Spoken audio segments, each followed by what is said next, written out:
নমস্কার বন্ধুরা, কেমন আছেন সবাই? আশা করি ভালো আছেন। আমিও বেশ ভালো আছি। ঘড়িতে এখন বাজে রাত 10টা, আর এই রাত 10টার সময় আমাকে দেয়া হলো সাজা। কি কারণে পেলাম সাজা, আর সাজাটাই বা কী পেলাম, সেটা তো অবশ্যই দেখতে পাবেন। তার জন্য ভিডিওটা সম্পূর্ণটা আপনাদের ধৈর্য ধরে দেখতে হবে।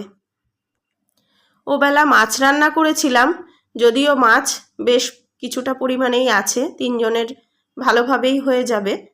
কিন্তু আজ যেহেতু বৃহস্পতিবার আমার হাজব্যান্ডের ছুটি থাকে, তো যে কারণে বৃহস্পতিবারটা একটু স্পেশাল কিছু বানানোর চেষ্টা করি, আর খেতেও বেশ পছন্দ করে। চিকেন আমি একেবারেই তো পছন্দ করি না, আপনারা প্রত্যেকেই জানেন। পছন্দ বলতে আমি খাইই না। তো আমি খাই না বলে যে বাড়ির বাকিরা কেউ খাবে না তা তো নয়, যে কারণে বাকিদের জন্যই চিকেন আনা হয়েছে। বাকি বলতে আরও যে 2জন রয়েছে, আমার মেয়ে আর আমার হাজব্যান্ড, তাদের জন্যই চিকেনটা আনা হয়েছে। আর একটু বেশি পরিমাণেই আনা হয়েছে যাতে কালকেও হয়ে যায়। আমার রান্নাবান্নাটা কিন্তু কালকে আর সেরকমভাবে থাকবে না, আর রান্নাবান্নাটা না থাকলে কাজটা কিন্তু অনেকটাই কমে যায়।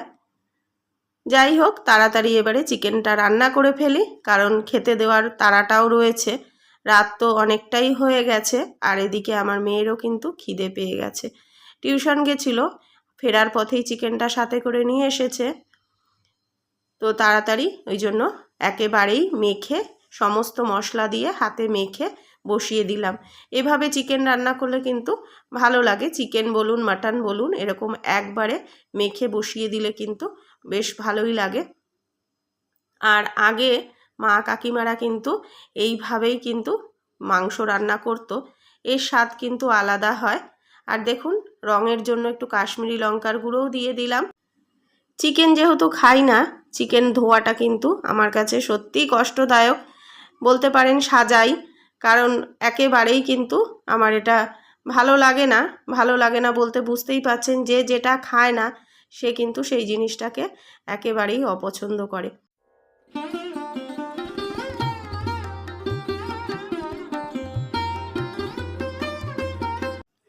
রাতে যেহেতু মাংস হচ্ছে, আর চিকেন বলুন আর মাটন বলুন, যাই হোক না কেন, রাত্রেবেলা কিন্তু এটা একেবারেই ভাত দিয়ে খাবে না। এর জন্য কিন্তু রুটিটাও আনা করিয়েছি। এত রাত্রে চিকেন রান্না করে কিন্তু আর রুটি করার মতো সময় বা এনার্জি কোনোটাই আমার থাকবে না। তো যে কারণে আজকে কিন্তু রুটিটা কিনে আনিয়েছি। একদিক দিয়ে একটুখানি রেহাই পেলাম আর কি, রুটিটা করতে হবে না। আর রুটি করাটা কিন্তু আমার কাছে বড় ঝামেলা লাগে।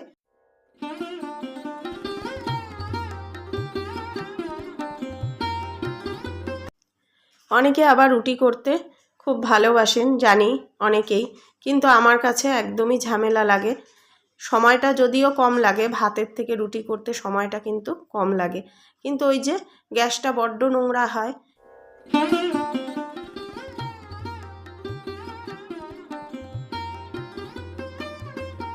এদিকে দেখুন, আপনাদের সাথে কথা বলতে বলতে কিন্তু চিকেনটাও খুব সুন্দরভাবে কিন্তু কষানো হয়ে গেছে, তেলও ছেড়ে দিয়েছে। এবারে একটা বড় সাইজের টমেটো দিয়ে দেব। আর চিকেনের পরিমাণটা তো অনেকটাই, ওই জন্য একটা বড় সাইজের টমেটোই দেব। এতে কিন্তু রঙটাও ভালো হবে আর স্বাদটাও কিন্তু ভালো আসবে। আর এখন কিন্তু বাজারে টমেটোগুলো খুব সুন্দর উঠেছে, বেশ লাল লাল বড় বড়।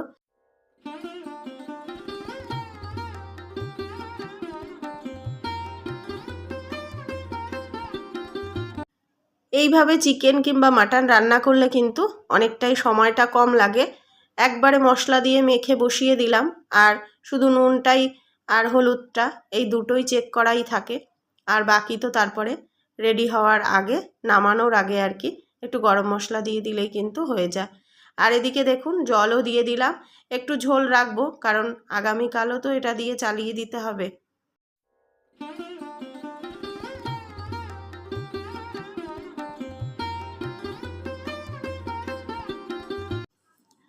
ওবেলা এক নতুন ধরনের মাছ রান্না করেছিলাম, আপনাদের সাথে আর শেয়ার করা হয়নি।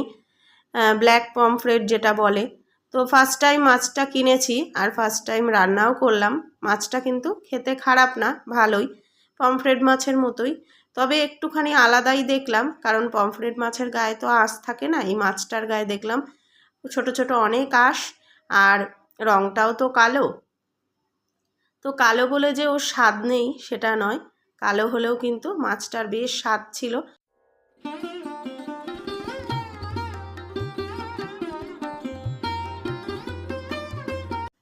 মাছটা কিন্তু খুব ভয়ে ভয়েই কিনেছিলাম, আর কেনার সাথে সাথে কিন্তু ফোনে সার্চও করেছিলাম।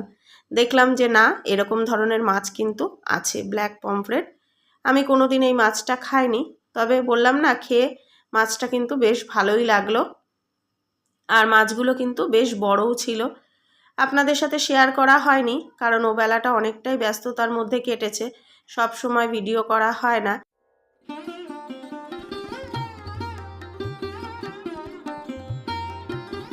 আর এদিকে দেখুন, গল্প করতে করতে কিন্তু মাংস রান্নাটাও আমার একেবারে হয়ে গেল।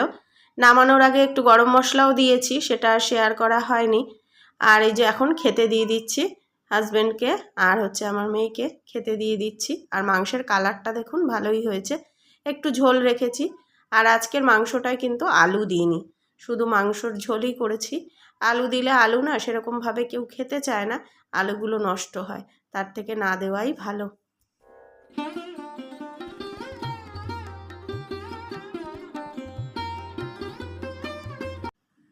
খেতে বসে পড়েছে সবাই, আর আজকে আমি আগে খেয়ে নিয়েছি।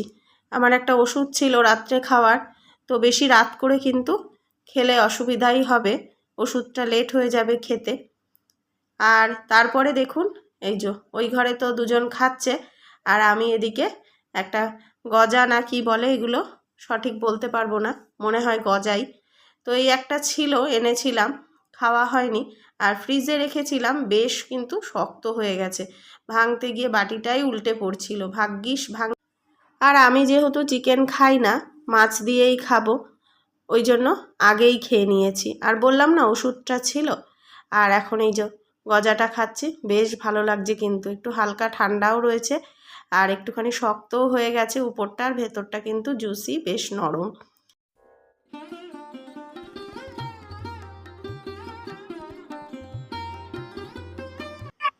চিকেন রান্না করাটা কিন্তু আমার কাছে সত্যিই সাজা, যেহেতু খাই না, একেবারেই পছন্দ করি না, আর তার উপরে আবার এত রাত্রে, তো তার মধ্যেও কিন্তু আনন্দ, ভালোবাসা সবটাই রয়েছে, না হলে তো রান্না করতাম না।